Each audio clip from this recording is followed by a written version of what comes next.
Friends, आपने सुना होगा यूनियन कैबिनेट अप्रूव किया है 19,744 crore national green hydrogen mission.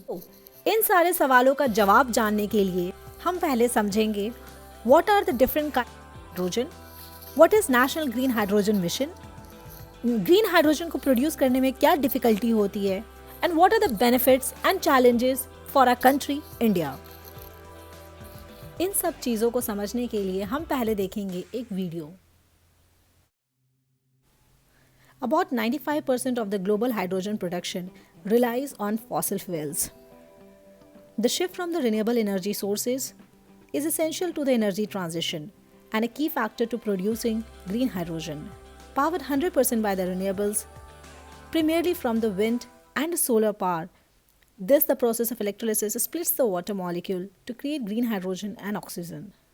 When voltage is applied, the hydrogen is produced at cathode and oxygen at anode. This means hydrogen can be stored and transported by truck or train to power maritime cargo ships or fuel cells vehicle on land, such as buses, cars and trucks. In the future, hydrogen can replace fossil fuels for all transport. We'll be understanding first the position of hydrogen in periodic table. हम देखेंगे कि hydrogen जो है वो first element है periodic table का, क्योंकि उसका एटॉमिक नंबर जो है वो 1 है। इसका मतलब है कि उसके पास सिर्फ एक इलेक्ट्रॉन है जो आउटर मोस्ट शेल में है। The speciality of hydrogen is that hydrogen एक simplest and most abundant element है यूनिवर्स में। सिंस ये कंपोज्ड होता है एक सिंगल प्रोटॉन और सिंगल इलेक्ट्रॉन का, तो लिक्विड हाइड्रोजन काफ़ी ज़्यादा यूज़ किया जाता है in superconductor, excellent rocket fuels, industrial application such as ammonia production, steel, refineries, electricity generation. Type of hydrogen is on the basis of production technique. Black and brown hydrogen produce होते हैं कोल से. Grey hydrogen is produced from the natural gas. Blue hydrogen is also produced from the natural gas. लेकिन जो carbon dioxide produce होते हैं उस carbon dioxide को हम लोग कैप्चर कर लेते हैं with the process known as the carbon captive process.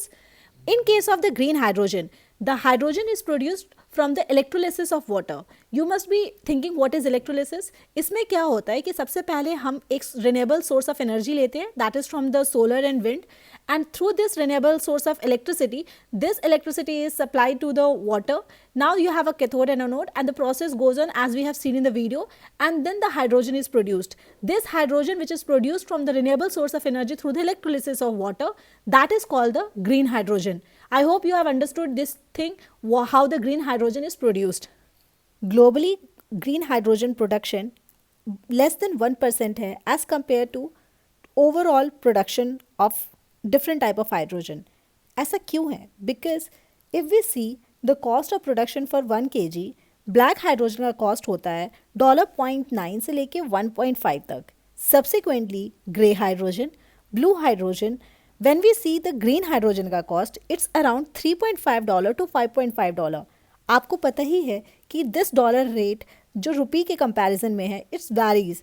When you see अगर आप पूरे रुपी में कन्वर्ट करोगे तो कितनी कॉस्टली हो गई.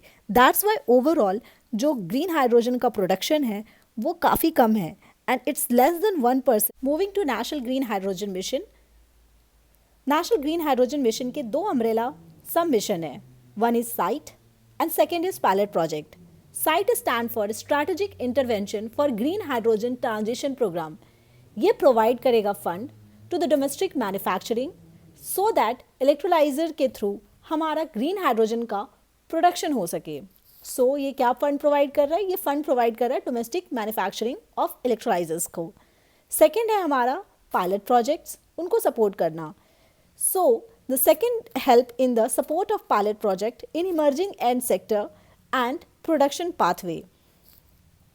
If we see the overall outlay of this project, इसमें around 17,490 crore site program, 1.466 crore is for the pilot project, 400 crore for the research and development, and 388 crore for the other part of mission. Expected mission outcome is 500 million metric ton per annum of hydrogen production capacity. Renewable energy capacity का addition होगा 125 gigawatt in country. 8 lakh crore total investment होंगे इसमें 6 lakh job का creation होगा, 1 lakh crore cumulative reduction होंगे fossil fuels के, और साथ में 50 million metric ton of annual green house gases जो प्रोड्यूस होते हैं उसको कम किया जाएगा। Moving to the benefits, overall result is that creation of export opportunity होगी, क्योंकि ओवरऑल जो हमारा ग्रीन हाउस का आपने ग्लोबल लेवल पे देखा that is less than 1%। If India becomes that then हमारा काफ़ी ज़्यादा एक्सपोर्ट में अपॉर्चुनिटी आएगी। डीकार्बनाइजेशन होगा of industrial, mobility and energy sector में, बिकॉज जो अभी फॉसिल फ्यूल्स को यूज़ करते हैं वहाँ पे ग्रीन हाइड्रोजन यूज़ होगा। Reduction in dependence on imported fossil fuels, जहाँ पे फॉसिल फ्यूल्स का यूज़ होता है वहाँ पे हम रिन्यूएबल सोर्स से हम ग्रीन हाइड्रोजन के थ्रू इलेक्ट्रिसिटी एंड एनर्जी का प्रोडक्शन करेंगे। Development of indigenous manufacturing capability, creation of employment opportunity because we have seen that the 6 lakh job हमारा क्रिएट होगा, and development of cutting edge in technology because we will be the leading edge in entire technology sector in the global form. So I hope that आपको पूरी की पूरी video में एक from basic to the top level आपको एक एक चीज़ समझ में आ गई होगी। सो with this we end our video. I hope you have learned what is green hydrogen, how the green hydrogen is produced, what are the benefits of that, what is National Green Hydrogen Mission, what is the benefits, and how it will result in entire development of the country. So if you like this video, please like and subscribe to my channel. Thank you.